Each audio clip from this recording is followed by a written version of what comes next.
असली चमक। केशव अपनी छोटी सी दुकान में पुराना चिराग साफ कर रहा है। आर्यन हाथ में लैपटॉप लिए प्रवेश करता है। आर्यन, पिताजी, मैं कब से कह रहा हूँ कि ये पुरानी टूटी फूटी चीज़ों की मरम्मत छोड़िए। शहर में लोग यूज़ एंड थ्रो पर यकीन करते हैं। हम नई चमक धमक वाली मशीनें लाते हैं, मिलावट वाला सोना बेचेंगे, मुनाफा दुगना होगा। केशव शांत स्वर में, बेटा, सोने की चमक से ज़्यादा खरीदार पर भरोसा चमकना चाहिए। ये दुकान सिर्फ ईंट पत्थरों की नहीं, विश्वास की है। आर्यन चिढ़कर, विश्वास से पेट नहीं भरता पिताजी। ज़माना बदल गया है। आपकी ये ईमानदारी हमें कभी अमीर नहीं बनाएगी। एक बहुत अमीर सेठ दुकान में आता है। उसके हाथ में एक बेशकीमती लेकिन पुराना हार है जो टूट चुका है। सेठ, केशव भाई, शहर के सबसे बड़े शोरूम ने कह दिया कि यह ठीक नहीं हो सकता। उन्होंने कहा कि इसे गलवा कर नया बनवा लो, पर यह मेरी माँ की आखिरी निशानी है।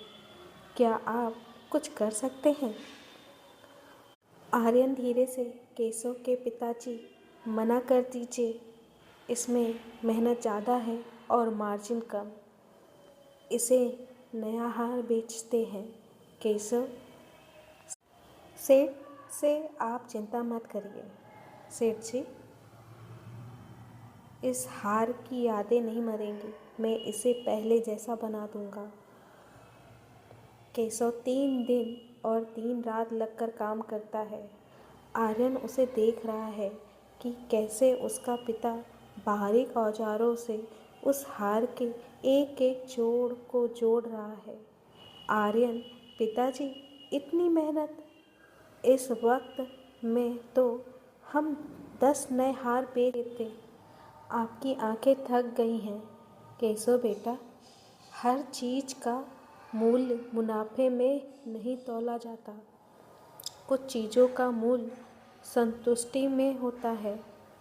जिस दिन तुम काम को सिर्फ पैसा कमाने का जरिया नहीं बल्कि इबादत समझोगे, उस दिन तुम असली अमीर बनोगे। सेठ वापस आता है। हार देखकर उसकी आंखों में आंसू आ जाते हैं। वह हार बिल्कुल वैसा ही दिख रहा था जैसा उसकी माँ पहनती थी। के सेठ, केशव भाई, आपने चमत्कार कर दिया। शोरूम वाले इसके बदले मुझसे 1 लाख रुपए मांग रहे थे। आपकी फ़ीस क्या है केशव? मेरी फ़ीस तो आपकी ये आँखों के चमक है सेठ जी। बस मजदूरी के 500 रुपये दे दीजिए। सेठ हैरान रह जाता है। वह जाते जाते आर्यन की तरफ मुड़ता है। सेठ बेटा, शहर के बड़े शोरूम में चमक बहुत है, लेकिन रूह इसी छोटी दुकान में है। याद रखना, लोग चीज़ें खरीदने शोरूम जाते हैं, पर सुकून और भरोसा ढूंढने तुम्हारे पिताजी जैसे इंसान के पास आते हैं। सेठ जाने के बाद आर्यन चुपचाप अपने पिता के पास बैठ जाता है और उनका हाथ थाम लेता है। आर्यन, पिताजी, मुझे माफ़ कर दीजिए। मैं अपनी पढ़ाई के घमंड में भूल गया था कि असली ब्रांड नाम से नहीं, नेक नीयत से बनता है। मुझे बिजनेस नहीं, अपनी कला सिखाइए।